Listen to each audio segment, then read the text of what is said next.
Here's some information on how to modify mallets or drumsticks so that you can have students play instruments that need to be struck who may have difficulties or mobility issues with playing those instruments.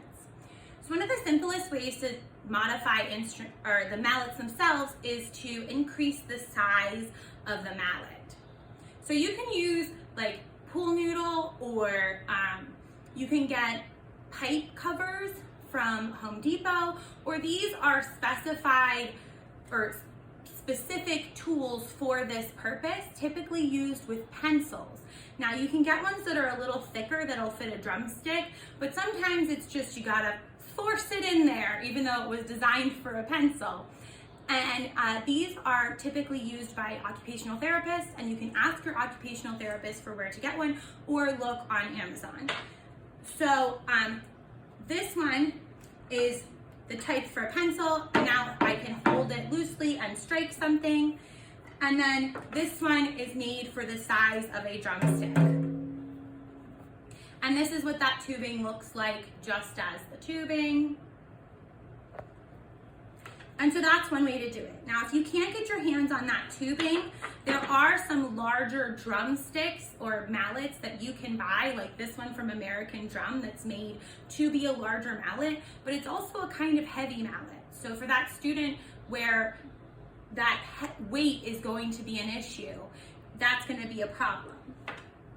Then you can also make them larger by just using something else. So these are just PVC tubes with ends put on them so that you can use them as mallets to play whatever you want it to play.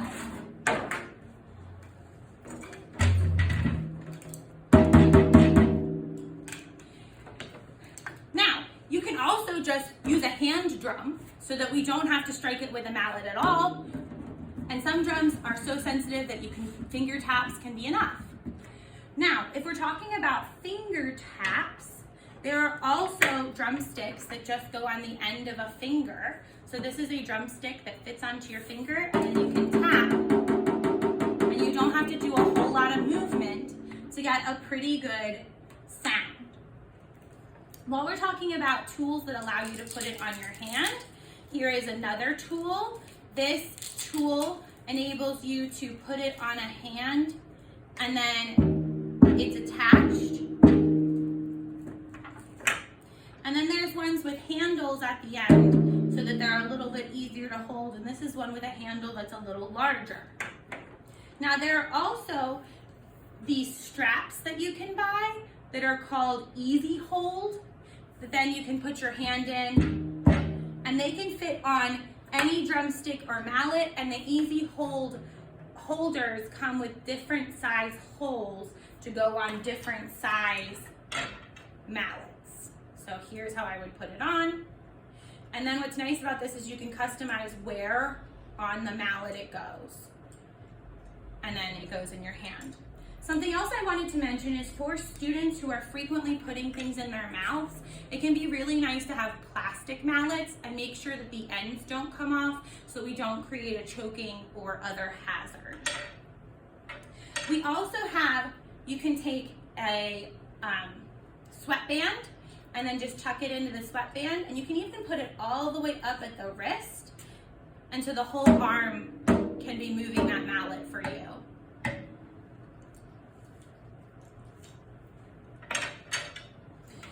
Some other tools I wanted to show.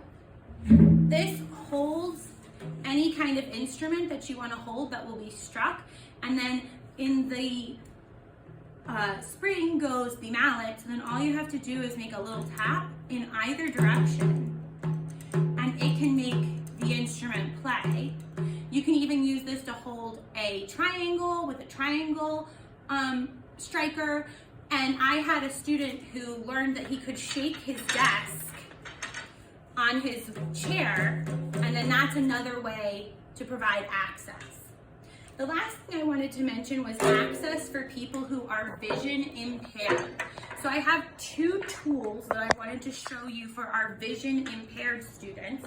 Sorry, it is very stuck, which is a benefit. There we go. But it's not going to come off a student's chair. There we go. Okay. Now, Now, if you have a student who is either vision or hearing impaired, if they have some vision, you can light up behind a drum that's a little bit see-through so they can see where they're supposed to strike. And then if you have a student who has hearing impairment, by putting the light on the back of the drum, you can actually see the vibration of the drum with the help of that light. And lastly, I'm gonna have to go over here for a second. There are drumsticks that light up when struck. And so they can be a motivator for a student who might not want to play otherwise, or who is hearing impaired to understand when they are hitting the instrument. And then you can see in one of my other videos, my husband made weights for these because a lot of my students were having issues with coming down like this to strike, and this weight helps it to tip downwards so that it's going to play with the end of the instrument where we want them to play more often than them just smashing their hands into something.